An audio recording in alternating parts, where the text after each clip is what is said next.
Okay, Bismillahirrahmanirrahim. Assalamualaikum warahmatullahi wabarakatuh. Introduce myself. My name is Wildan Ahmed Kautsar. You can call me Wildan, and right now I am the student of the Public Administration Department in the 6th semester in Islamic State University Sunan Gunung Jati Bandung. Right now, in this video, I will tell you about my summary from one of the material that has been given to me. It is the chapter 10 in English for Administration task. In English for Administration subject. The chapter 10 is about the public administration. So, here we go. This is my summary. Please listen and enjoy, and correct me if I'm wrong in my summary. You can write down on the comment, or you can like or dislike if you don't like the video. Okay, let's move on to the summary.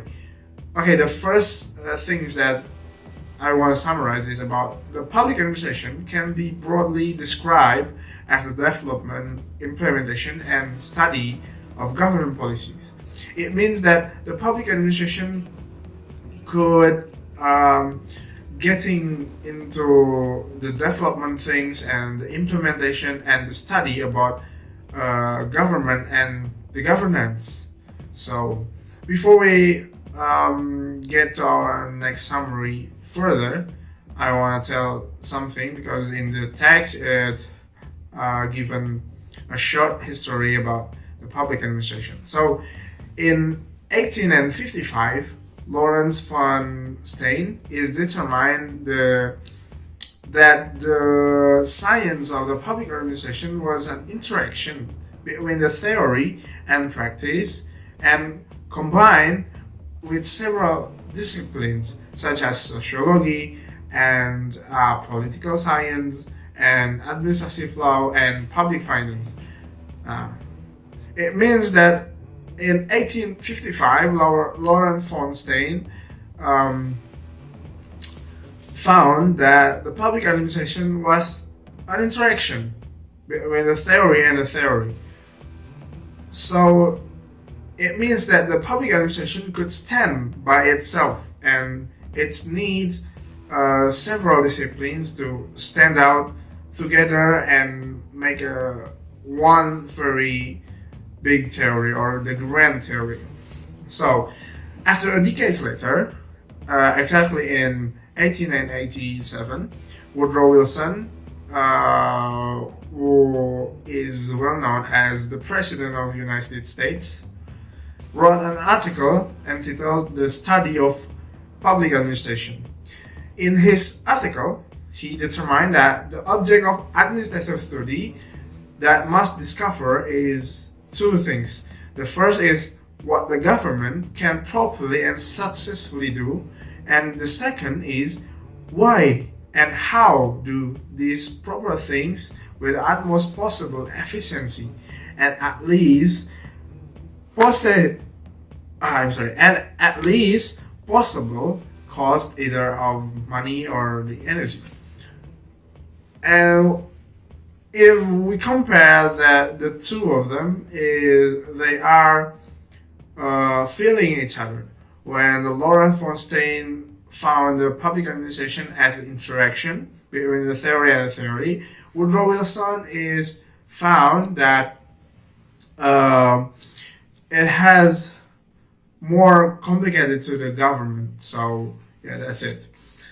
And in the other hand, yeah, this is my opinion, and this is what I get from my reference, that as I quote from the Professor Sundang Siagian, he determined that public administration as a rational process which is run by teamwork of two or more people to reach out the goals of the organization more effective and efficient. And according to him, the elements that must exist in forming the public administration meaning is, the first is the people, and the second rational process, and the third is the works of two or more people. So yeah, it has covered the Laurel Fontaine in Woodrow Wilson found in later that day. So, in right now, public administration is needed by other disciplines, especially in governance and political science.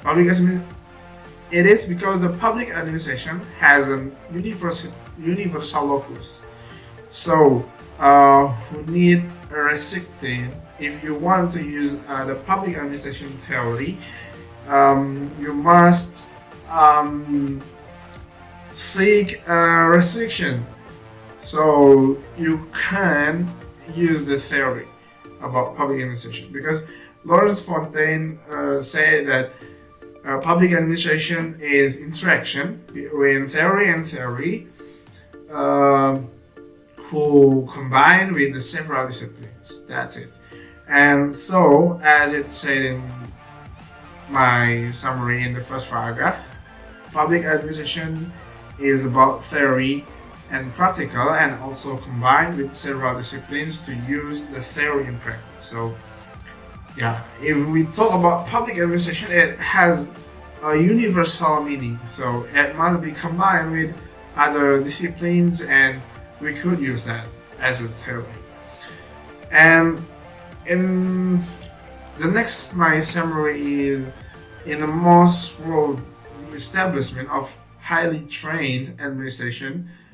The executive classes has made a public administration as a distinct profession. It means the public administrator has the role itself in the government.